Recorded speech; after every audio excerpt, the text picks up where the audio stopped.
أعوذ بالله من الشيطان الرجيم. بسم الله الرحمن الرحيم. ومن نعمره ننكسه في الخلق أفلا يعقلون. وما علمناه الشعر وما ينبغي له إن هو إلا ذكر وقرآن مبين لينذر من كان حيا ويحق القول على الكافرين. أولم يروا أنا خلقنا لهم مما عملت أيدينا أنعاما فهم لها مالكون وذللناها لهم فمنها ركوبهم ومنها يأكلون ولهم فيها منافع ومشارب أفلا يشكرون. واتخذوا من دون الله آلهة لعلهم ينصرون. لا يستطيعون نصرهم وهم لهم جند محضرون. فلا يحزنك قولهم إنا نعلم ما يسرون وما يعلنون. أولم ير الإنسان أنا خلقناه من نطفة فإذا هو خصيم مبين.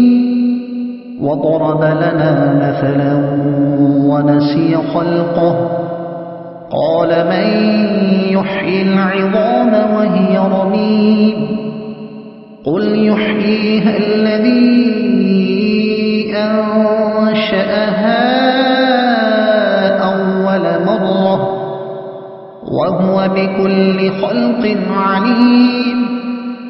الذي جعل لكم من الشجر الأخضر نارا فإذا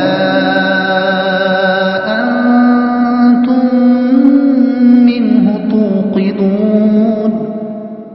أوليس الذي خلق السماوات والأرض بقادر على أن يخلق مثلهم بلى وهو الخلاق العليم. إنما أمره إذا أراد شيئا أن يقول له كن فيكون. فسبحان الذي بيده ملكوت كل شيء وإليه ترجعون. صدق الله العظيم.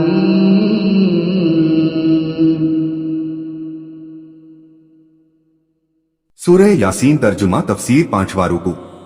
اللہ کے نام سے شروع جو بہت مہربان رحمت والا.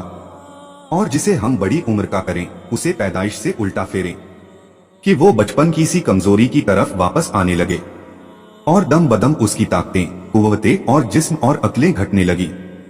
تو کیا سمجھتے نہیں کہ جو حالتوں کے بدلنے پر ایسا قادر ہو کہ بچپن کی کمزوری اور شریر کے چھوٹے انگوں اور نادانی کے بعد شباب کی قوتیں اور شکتی اور مضبوط بدن اور سمجھ عطا فرماتا ہے اور پھر بڑی عمر اور آخری عمر میں اسی مضبوط بدن والے جوان کو دبلا اور کمزور کر دیتا ہے. اب نہ وہ بدن باقی ہے نہ قوت. اٹھنے بیٹھنے میں مجبوریاں درپیش ہیں. عقل کام نہیں کرتی, بات یاد نہیں رہتی, عزیز رشتہ دار کو پہچان نہیں سکتا. جس پروردگار نے یہ تبدیلی کی وہ قادر ہے کہ آنکھیں دینے کے بعد مٹا دے اور اچھی صورتیں عطا فرمانے کے بعد انہیں بگاڑ دے اور موت دینے کے بعد پھر زندہ کر دے. اور ہم نے ان کو شعر کویتا کہنا نہ سکھایا. معنی یہ ہے کہ ہم نے آپ کو شعر کہنے کی مہارت نہ دی یا یہ کہ قرآن شاعری کی تعلیم نہیں ہے. और शेर से झूठे का कलाम मुराद है, चाहे मौजू हो या गैर मौजू। इस आयत में इरशाद है कि हुजूर सैयदे आलम सल्लल्लाहु अलैहि वसल्लम को अल्लाह ताला की तरफ से अव्वल आखिर का इल्म तालीम फरमाया गया, जिनसे हकीकतें खुलती हैं और आपकी मालूमात वाकई और हकीकी हैं। शेर का झूठ नहीं, जो हकीकत में जहालत है, वह आपकी शान के लायक नहीं, और आपका दामने अक़दस इससे पाक है।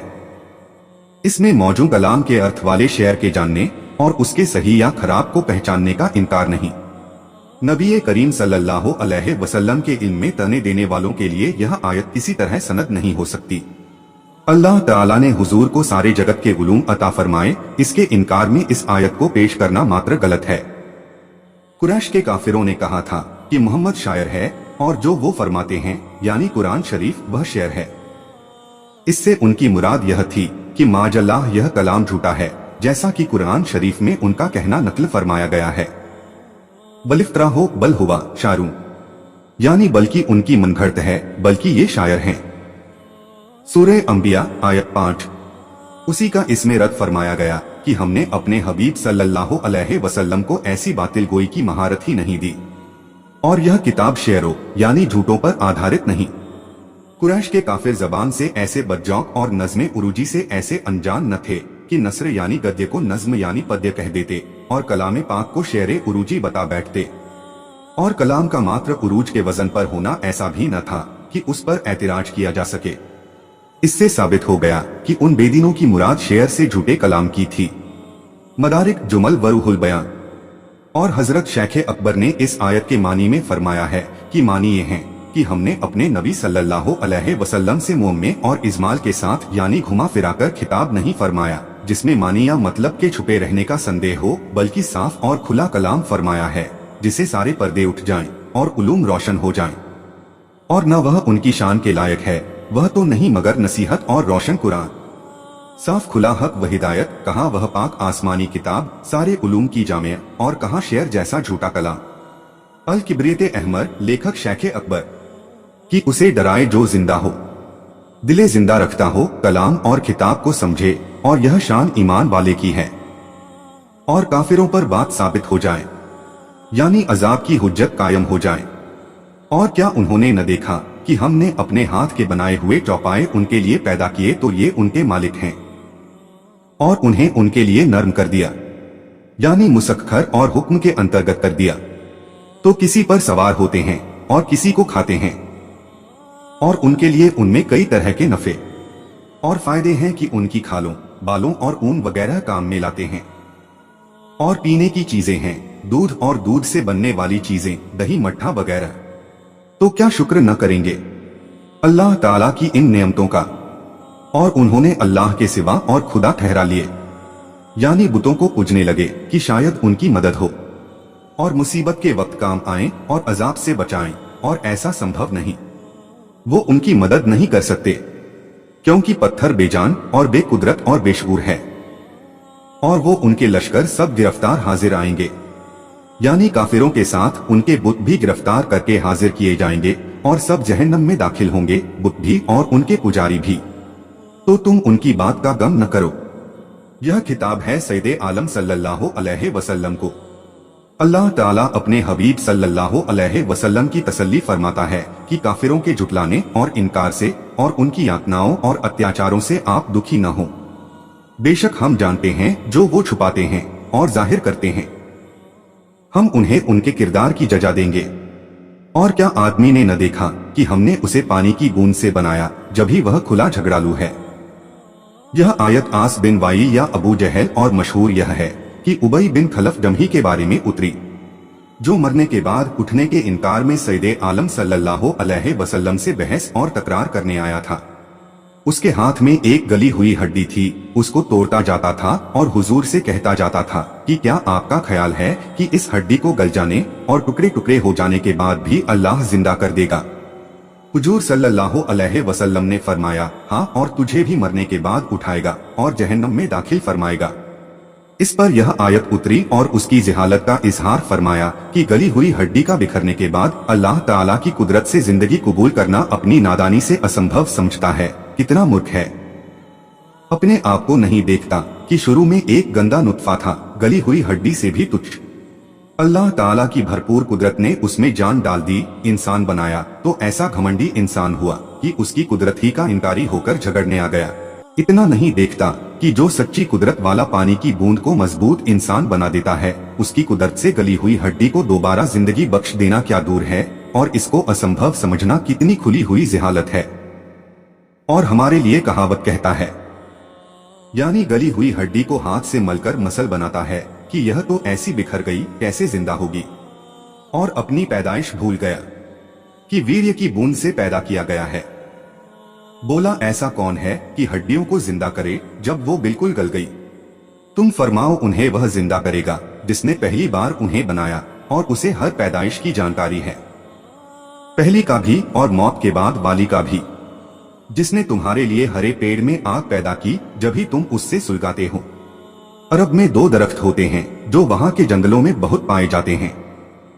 एक का नाम मर्क है, दूसरे का अफार। उनकी खासियत यह है कि जब उनकी हरी टहनियां काटकर एक दूसरे पर रगड़ी जाएं, तो उनसे आग निकलती है, जबकि वह इतनी गीली होती है कि उनसे पानी टपकता होता है।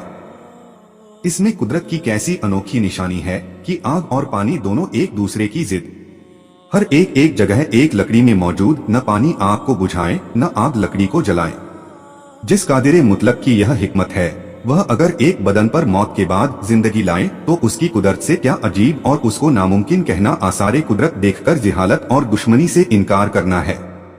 और क्या वह जिसने आसमान और जमीन बनाए उन जैसे और नहीं बना सकता, या उन्हीं को मौत के बाद जिंदा नहीं कर सकता? क्यों नहीं, बेशक वह इस पर कादिर है, और वही है बड़ा पैदा करने वाला, सब कुछ जानता। उसका काम तो यही है कि जब किसी चीज को चाहे कि पैदा करे, तो उससे फरमाए हो जा, वह फौरन हो जाती है। यानी मखलूकात का वजूद उसके हुक्म के ताबे है। तो पाकी है उसे जिसके हाथ हर चीज का कब्जा है, और उसी की तरफ फेरे जा। आखिरत में तर्जुमा और तफसीर कंजुल ईमान। मोहतरम नाजरीन, यासीन शरीफ का तर्जुमा तफसीर मुकम्मल हुआ। अल्लाह की बारगाह में दुआ है कि अल्लाह अज़्ज़ व जल्ला हम सभी को कुरान और इस्लाम के मुताबिक जिंदगी गुजारने की तौफीक अता फरमाए, आमीन। और कोशिश कीजिएगा कुरान शरीफ को समझने की। वीडियो को सवाब की नीयत से आगे शेयर करें ताकि कयामत तक सदका ए जारिया का सवाब आपको भी मिलता रहे, और ये आपके और मेरे, हम सभी के निजात का जरिया बने। कुरान शरीफ की और ज्यादा मालूमात के लिए हमारे चैनल नसीम वॉइस सरखेज को सब्सक्राइब जरूर करें। इंशाअल्लाह मिलते हैं अगले वीडियो में। अल्लाह हाफिज।